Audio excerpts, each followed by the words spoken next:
It's National Wheaties Week.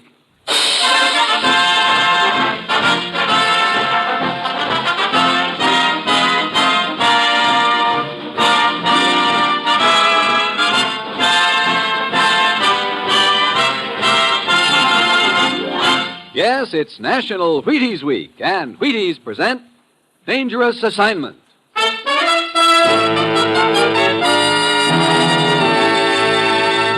On stage tonight from Hollywood, Dangerous Assignment, another in the Wheaties' big parade of exciting half-hour presentations.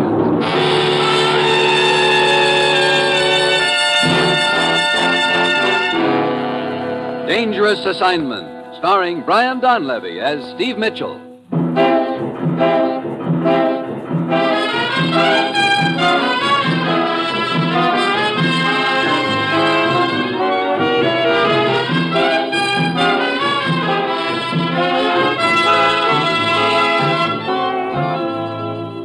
Yeah, danger is my assignment.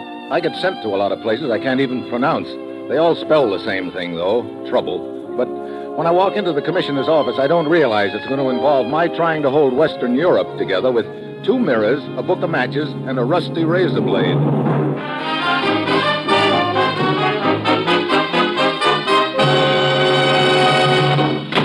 Morning, Commissioner. Ruth said you wanted to see me. I do, Steve. You're flying to Paris. But don't get any ideas. Well, I can dream, can't I? I'm afraid this dream's going to turn into a nightmare. Oh, swell. What's the deal? Tell me, what do you know about Aristide Reynal, Steve? Reynal? Oh, sure. The Swiss Sherlock Holmes. A sleuth of the old school, complete with a derby hat, umbrella, and false faces. But a very right guy, even if he is left-handed. And also one of the sharpest little detectives in the world. That's right, but I see you don't know the latest about him. What's that? Last night in Paris, Aristide Reynal was murdered. What? Yeah, I'm sorry to hear that. I really liked the little guy. Who did it? We think it was our old friend Lupac, Steve. Lupac? Is he still on the loose? More than ever. Now, Steve, I don't have to tell you about Lupac. He's a hired killer and the cleverest man we've ever had in our hair. I'll tell you how clever he is. He's been operating 5 years that we know of. We're fairly sure he's implicated in at least a half dozen assassinations, and yet no one even has a description of him. Yeah, I know that. Look, Commissioner, Aristide Reynal was a sort of a friend of mine, but I don't think you'd be sending me over to Paris to find Lupac for that reason. No, there's a lot more to it than friendship, Steve. You see, representatives of several European nations have been trying to hold top-secret conversations in Paris for the last week. What do you mean they've been trying? Every time they schedule a meeting, one of the representatives meets with a fatal accident, and I don't mean accident. I see. We think Lupac is responsible for those murders, that he's been hired to hamstring those negotiations. Now, Steve, they're going to try to meet again next Monday. Lupac's got to be caught before then. Get over to Paris, work with Inspector Murat of the Sûreté, and find Lupac. Well, that's it. You've got your assignment. Good luck.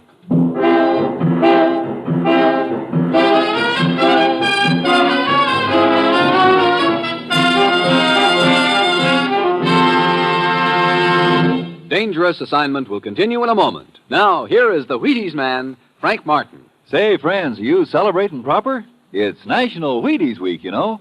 National meaning everybody coast to coast. Wheaties meaning the whole wheat flakes with a wholehearted energy. And week meaning 7 big days for you and me to buy 'em, try 'em, and tell the neighbors. I'm eating 'em. My family's eating 'em. How about you and yours? Get Wheaties yourself and get with America. Come on, it's National Wheaties Week.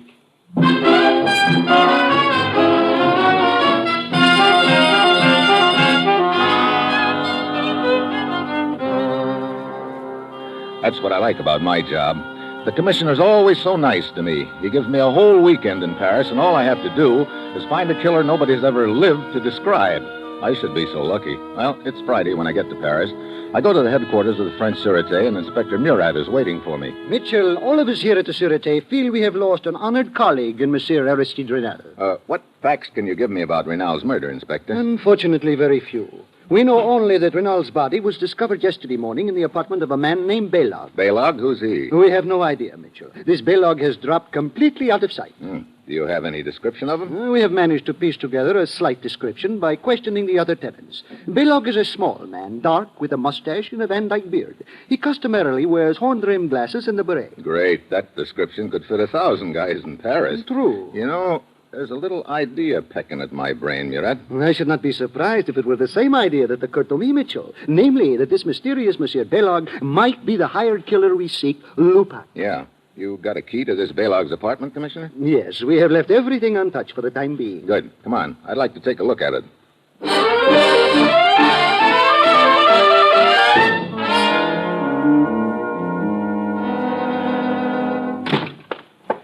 As you can see, it is quite a simple apartment. Yeah, pretty bare. You spot any items of interest here? A rusty razor blade in the bathroom. Oh, well, let's take a look. Yeah. And some whiskers in the washbowl. It is possible that Balog, after the killing, decided to shave off his mustache and beard. So now we're looking for a little man with horn-rimmed glasses, with or without mustache and beard. You know, we're getting less to go on by the minute. Funny? Indeed. I do not see any humor in it. No. I mean, this guy Balog must have been a pretty vain gent. How do you mean? He's got 2 mirrors in here. Oui, I noticed that. One of them here over the washbowl on the left side of the room in the corner, and another one in the middle of the wall. Perhaps he needed more light. There's as much light here as there is there. You are right. It is strange. Well, anything else, Inspector? There on the table in front of you.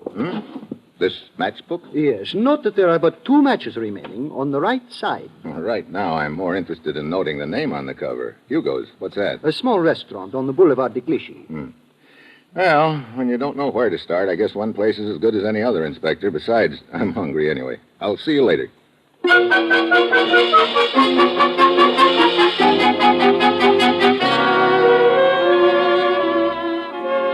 So I head for Hugo's. And of course, every other guy I see on the way there answers Balog's general description, which gives me a good idea what a sweet job it's going to be finding him. Inside the restaurant, a mournful-looking little gent is circulating from table to table, sawing away at a fiddle for the benefit of a few moonstruck couples. Then a tall, skinny gent spots me standing in the doorway and comes up to me. Welcome to Hugo's, monsieur. Are you the official greeter? I am Hugo. Oh, good. I'd like to talk to you. Where can we sit? Why, at this table right here. But if you are selling anything, I am not in the market. Business, it stinks. Don't worry, I'm not selling anything. Oh, my friend, I now have much warmer feeling toward you. In that case, I would like to sell you something. A dinner fit for royalty. Later, but right now I'd like a little information. Did you ever hear the name Balog before? Balog? Balog? What are you doing, memorizing it? Oh, but of course, Balog, a steady customer, noble soul. At least he was. Was what? A noble soul or a steady customer? In Hugo's mind, there is no difference, my friend. But to be brief, I have not seen Monsieur Balog in here for the last few days. I don't wonder. But before that, he used to come in regularly, huh? Now you're making me slightly uncomfortable, monsieur. Mitchell. Why? Mitchell. Very simple. When inquiries are made about my steady customers, sometimes makes them very nervous. Then they become unsteady customers. And then Hugo's nerves become unsteady because it means he's losing money. I get it. You think $5 American would steady your nerves, Hugo? Would be interesting experiment. Place the bill in my hands. Here you are. Uh-huh. The experiment worked? See, my fingers, they are not quivering one bit. Yeah. Amazing, isn't it? Now, about filling me in on this guy Balog. Of course. He came in here regularly, usually in company of another man. What did this other man look like? Oh, he was small, about Balog's size. Very inconspicuous-looking man. Let me see. I believe he usually wore a derby hat and carried umbrella with him. Derby hat, umbrella. Hey, wait a minute. Look, here, take a look at this picture. This isn't the guy by any chance, is it? But, of course, the very man. And you say that he and Balog were in here together all the time? Yes. You know the man in this picture? I knew him. His name was Aristide Renal. Well, the two of them seem quite friendly. I don't get it unless... Don't get what, my friend? I'll skip it. Well, thanks for the information, Hugo. Oh, but there is more. Huh? Indeed. Let us say that you have paid only for the main course of the dinner. There remains dessert. You know, I don't see why you bother serving food in this place. You seem to do pretty well without it. One must live, my friend. Okay, steady fingers. Here's another 5 spot. Now, how about the dessert? You see, over that corner table, alone. The girl? Who else? Well, you said dessert, and you weren't kidding. French pastry yet. Who is she? Celeste. A, shall we say, friend of Balog's? That gives me 3 good reasons for talking to her. 3? What are the other 2? Her eyes, of course. Well, I'll see you later, Hugo. Hi. Hello. Mind if I join you? Why not? Good question. I am drinking Pernod in case you want to buy me another drink. Sounds like an open and shut in case. Waiter, Pernod and Scotch. Oui, monsieur. You're a friend of Balog's, aren't you? Why? You've seen him lately? Why? Your needle is stuck. I owe him some money. Give it to me. I will give it to him. No, thanks. Not that I don't trust you. I just don't trust you. I'd rather give it to him myself, Celeste. Suit yourself. I have not seen him lately. I see. Did you ever hear him use any other name beside Lebuck? Other name? Lupac, for instance. For instance, no. But why do we talk about Belog? He bores me. I know something much more interesting to talk about. What's that? Celeste and, Steve. Celeste and Steve. Sounds nice. Yeah. Might be an interesting topic of conversation at that. Where do you think it would lead us? Maybe to 36th Rue Sedan. What's there? My place. Oh, well... Here are your drinks, monsieur. Scotch and Pernod. You're a little late, Buster. We're leaving. There you are. Merci, monsieur. But the drinks, what shall I do with them? Well, you might... No, just drink them. Come on, Celeste.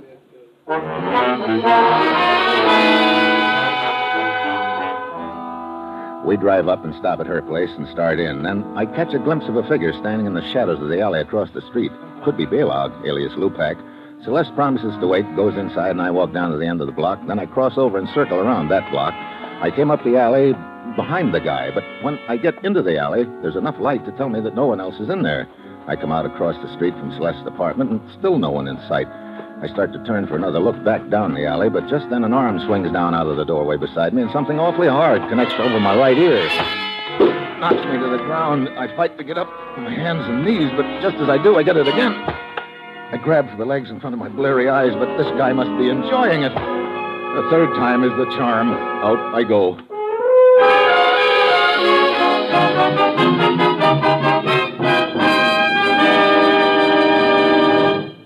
Steve Mitchell will continue his dangerous assignment in just a moment. It's National Wheaties Week. Hello, this is Frank Martin, the family man. Yes, sir, a family man with a wife and a son and a home like yours. Pretty much like the man around your house, I'll bet. I wake up hungry, and I do mean hungry. But my wife, bless her heart, has a cure for that. She has Wheaties ready with bananas sliced and the cream right handy. You know, that sure is a wonderful way to treat a man. So why don't you try it on yours during National Wheaties Week? If he's anything like me, he'll go for those Wheaties. Yes, and they can help keep him going, too. There's a whole kernel of wheat in every Wheaties flake. Not bad, huh? A whole kernel. So I'm asking you to try Wheaties once during National Wheaties Week, won't you? Try 'em.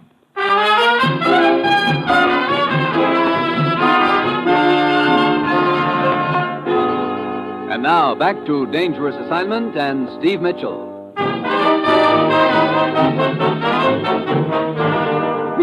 Mitchell! Oh, Mitchell! what? Oh, Inspector Murat. Oh, you are not so bad off after all. Don't take any bets on that. Oh, I'm glad. Brother, my head. What happened anyway? Oh, well, one of my patrolmen heard a commotion. He saw a man dragging you into this alley. The man fled. When the patrolman saw your identification papers, he called me, and here I am. Looks like I was about to get taken for the well-known ride. Who hit you? I wish I knew. Could have been Balog. Hey, that reminds me. Come on, Inspector. We should have a talk with Celeste.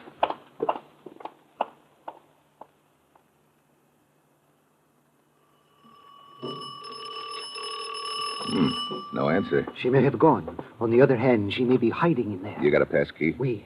Let's find out. Very well. Here it is. Now, watch it. Balog may be inside, too. That possibility has also occurred to me. I'll get the lights. Huh, empty. You know, there's something that bothers me about this whole setup. What is it? That's the trouble. I can't put my finger on it. It's like listening to a pretty little tune and hearing a discord every now and then. Like, for instance, Hugo told me that Balog and Aristide Reynal were regular customers at his restaurant and that they seemed very friendly. Monsieur Reynal was what we might call a detective of the old school. I am sure the idea of assuming another identity and befriending Balog would have appealed to him. Yeah, like I say, that could be it. And if that was the only discord, I wouldn't pay any attention to it. There are others? Just little ones like why the two mirrors in Balog's bathroom? You think there is a significance there? Right now, I'm having trouble thinking at all with this lump on my head. Look, I'm going back to Hugo's and see if he can give me any more leads on Celeste. I'll check with you later at headquarters.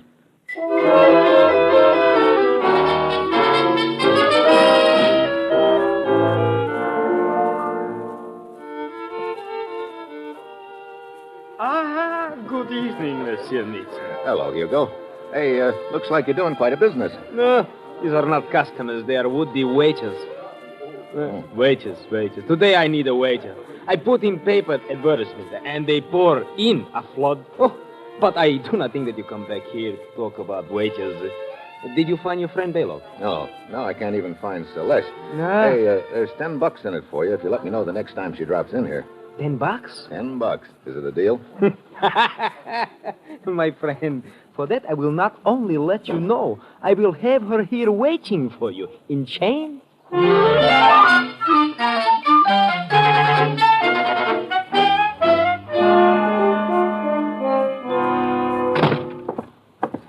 Mitchell, were you able to find out anything more at Hugo's? Only that he's having employment troubles. Tell me, are you still hearing little discords in this tune we are listening to? Yes, I am. I'm beginning to think that the discords could add up to a whole new tune. Pas anymore. Hello? Oui? What? Hello, Kiko.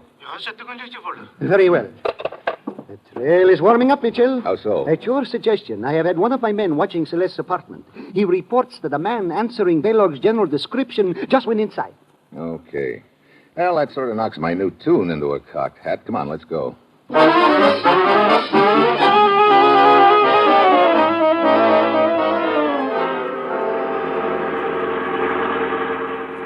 Better stop here, Inspector. Celeste's apartment is just ahead. Oui. There's a small open car parked up there in front of the apartment house. Yes, that is the car the suspect arrived in, according to the report my man gave me. Look, here he comes out the door. He's getting into the car. Mitchell, we must not let him escape. Hold it. Doesn't look like he's going anywhere. He's just sitting in the car. Huh. He's a little guy, all right. And Hugo said Balog was a little guy. He is not wearing glasses, however, and he is clean-shaven. Don't forget those whiskers in Balog's wash basin. He could have shaved his beard off. What are you going to do? Have a little talk with him. I'll be back in a minute. Be very careful, Mitchell. I beg your pardon. Oh, what is it? You got a match? Why, of course. Here. Thanks. Say, I wonder if you could help me. Help you? Yeah. I'm a tourist here, and I need a little information. Oh, I'm rather in a hurry, and... Well, this won't take a minute. Here. This is a timetable for the Underground Railway, but I can't seem to figure out where the nearest station is. Oh, very well.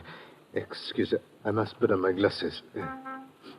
So, now let me see it. Oui, your nearest station is just off the Boulevard de Montparnasse. How do I get there? Let me see. You go down this street 2 blocks, then over 1, and then you turn... No, not so fast. Look, here's a piece of paper. Would you write it down for me? Oh, certainly. Sorry to put you to the trouble. Next. Oh, it is quite all right. Here you are. Thank you very much. Well? I don't know. Could be Balog, all right. He had to put on glasses to read the timetable. In that case, perhaps we... Mitchell, look! Yeah, Celeste just jumped into his car. Come on, Murat, get this baby started. We don't want to lose him now.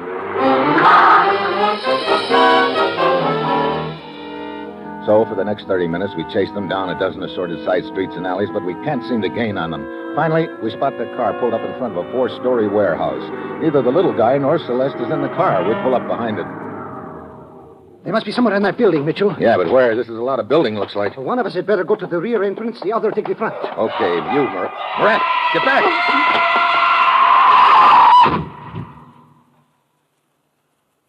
Mon Dieu. Brother. Yeah.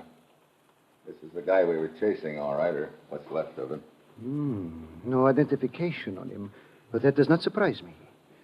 Well, Mitchell, the case is closed. Our little friend, Balog, realized he was cornered. He preferred to administer justice to himself. Did he? I know what you are thinking, that perhaps he was pushed off the building. Well, perhaps he was. It is no matter. Either way, it would appear our case is closed. Yeah. You're right. That's just the way it would appear.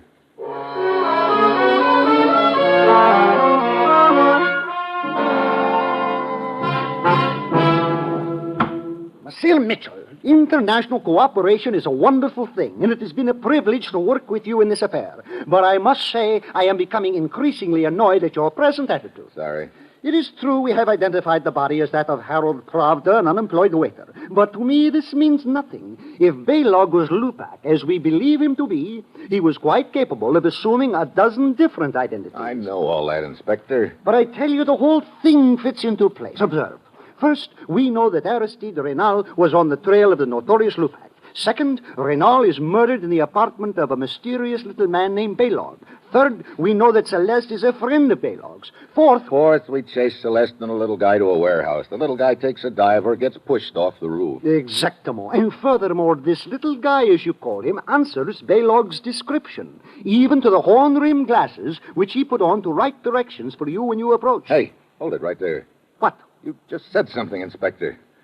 I remember now. That little guy wrote out the directions for me right-handed. Is this so unusual? It's unusual enough to take us back to Baylog's apartment right now. Baylog's apartment? But surely if Baylog is dead... Baylog is dead, all right, but if my hunch is good, there's something a lot more important than Baylog in his apartment. But what could it be? The answer to this whole deal.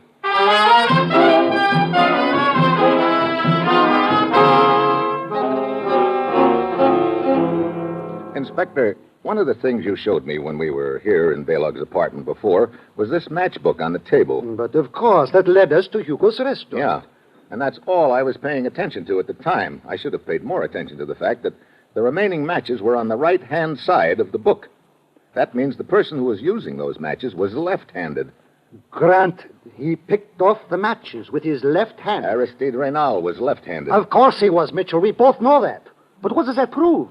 We believe that Reynal was posing as a friend of Baylog's. They ate dinner together. Reynal obviously visited this apartment. As a matter of fact, this is where his body was discovered, if you will remember. Yeah, Reynal was left-handed. He probably used those matches. Now, come on into the bathroom. Very well. Now, this is the part I couldn't figure out before, Murat, but it sure makes sense now, the two mirrors. But I still do not see... Look, the regular mirror is over the washbowl right here in the left-hand corner of the room. True. Now, pretend you're Baylog and you're going to shave. And also pretend you're left-handed. Well, no, all right. I would simply take a razor in my left hand and then...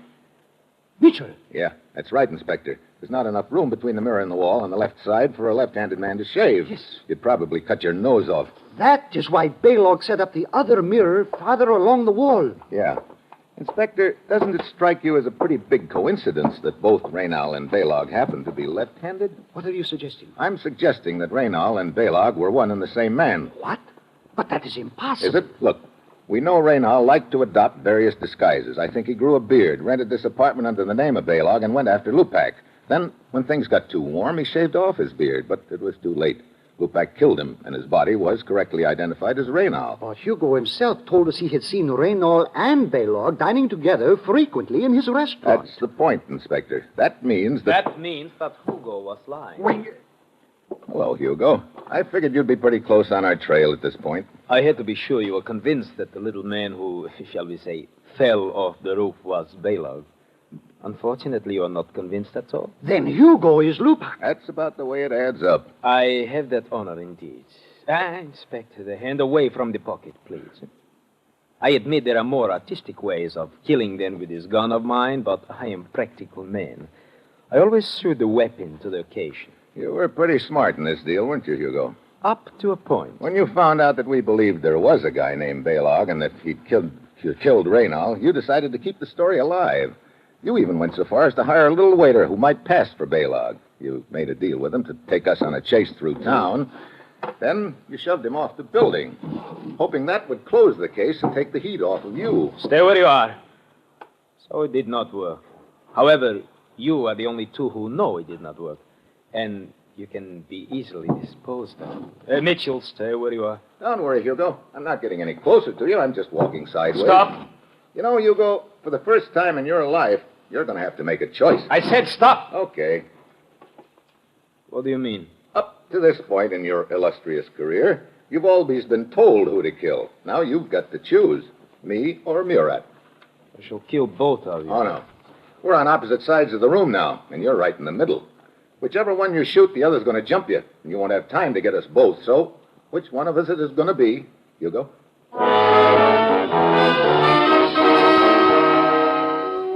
Hugo licks his lips, jerking his head first towards me and then Murat. My plan is working. I'm almost to the light switch. Hugo takes another quick look at Murat, and I grab the switch and drop to the floor. I know Murat's got his gun out by now, like I have, but I also know Hugo's too smart to stay in one spot. I listen. No sound. I've got to figure out a way to trap him. Then I think of the small shaving mirror on the bathroom wall. I'm about 2 feet from the door. I ease into the bathroom flat on my stomach and get the mirror. Then I prop it up against the inside of the door so it'll reflect from behind the door out into the living room. I get behind the door and stick my gun through the crack. Then I take my cigarette lighter, reach back behind me, and light it. He takes a shot at the reflection, and I've got his location pegged. Murat. I am all right, Mitchell. Okay, I got the right guy then. Get the lights. Oh, indeed, you did get the right man, Mitchell. He's still alive, but I don't think for very long. Your mirror device was most effective. Well, I guess it was pretty fitting, Inspector. That mirror was what tipped us off to the whole deal anyway. It would appear the old superstition about breaking a mirror is true. No, you're wrong there, Inspector. This proves that superstition is all wet. How do you mean? Well, breaking a mirror is supposed to bring 7 years bad luck, isn't it? Well, yes, I guess it is. So it sure isn't true for Hugo anyway. He should live that long.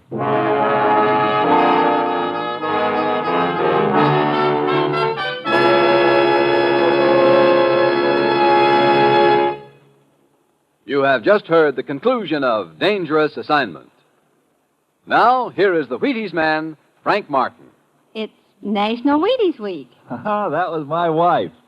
Sure, it's National Wheaties Week. So the Wheaties people asked her if she'd come to the studio tonight and tell the truth about me and Wheaties. Our little boy would have come, but he's only 3.5, and it's about time he was in bed. My wife's name is Maud Lee Martin, and she comes from Kentucky. Maybe you can tell it when you hear her talk. Thank you, honey. Well, I'm surely glad to have a chance to celebrate National Wheaties Week because we're really fond of Wheaties at our house. Our little boy Jeff eats them right out of the box. Your Wheaties announcer, my husband, eats Wheaties too. And I'd like to tell every wife listening, I really do think Wheaties make a great deal of difference in a man's work. I have a real nice feeling when I put Wheaties on the breakfast table because I know I'm giving my family a wonderful lot of real nourishment. If you haven't had Wheaties lately, pick up a package when you're at the store tomorrow and join the Martins at breakfast, won't you? Sure, do that. It's National Wheaties Week. Come on, everybody, to the Wheaties party. Eat a lot of Wheaties like the champions do. Dance together, cheek to cheek. This is National Wheaties Week. Eat a lot of Wheaties like the champions do. Wheaties, a breakfast of champions.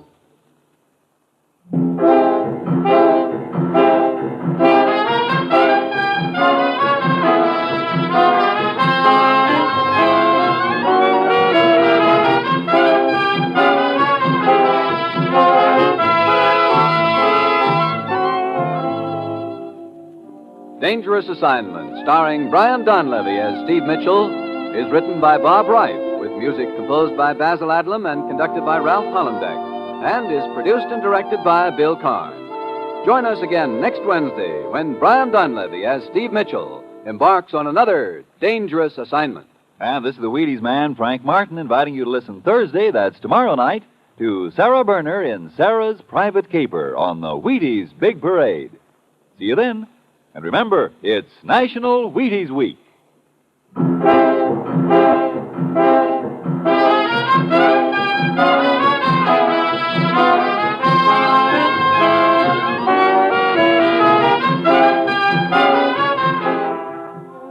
Dangerous Assignment came to you from Hollywood. 3 weeks from tonight, the great Gildersleeve returns to NBC.